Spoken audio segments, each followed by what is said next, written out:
বন্ধুরা, এটা হচ্ছে হাতিয়ার কাজীর বাজার থেকে একটু উত্তর দিকে আসলে পাইতাং মার্কেট। যারা স্থানীয় হাতিয়াবাসী আছেন তারা অবশ্যই চিনেন। কিছুদিন আগে আমাদের এখানে যে ঘূর্ণিঝড় হয়েছিল, ঘূর্ণিঝড় শক্তি, এই ঘূর্ণিঝড় শক্তির প্রভাবে দেখেন পাইতাং মার্কেটের কি অবস্থা। একবারে সব ভেঙে চুরে সমস্ত দোকানপাট দেখেন। এই যে পানির কারণে জোয়ার এসে সব লন্ডভন্ড করে গেছে, সব ভেঙে গেছে।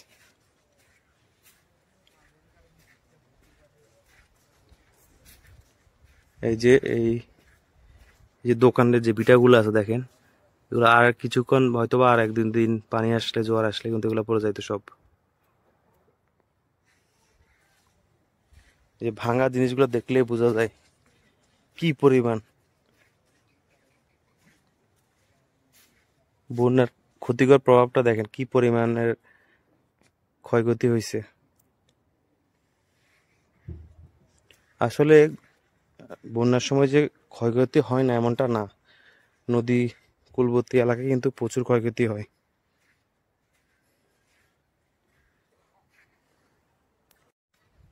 এটি হচ্ছে পাইতাং মার্কেট। এই পাইতাং মার্কেটটি কিছুদিন আগে যে আমাদের যে ঘূর্ণিঝড় হয়েছিল, এত বড় ক্ষয়ক্ষতি হয়েছে। দেখে সমস্ত দোকানপাট, মাছ ধরার যে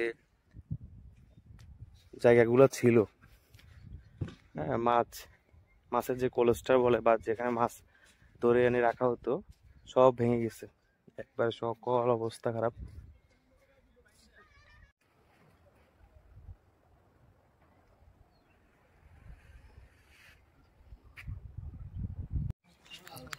এই যে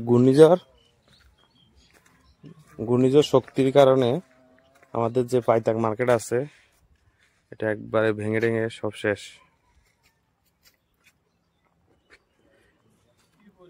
মুরব্বী, এটা কি ওই যে ঘূর্ণিঝড় যে হয়েছিল, ঘূর্ণিঝড় শক্তি, এটার কারণে হয়েছে এরকম না? সব ভাঙে গেছে।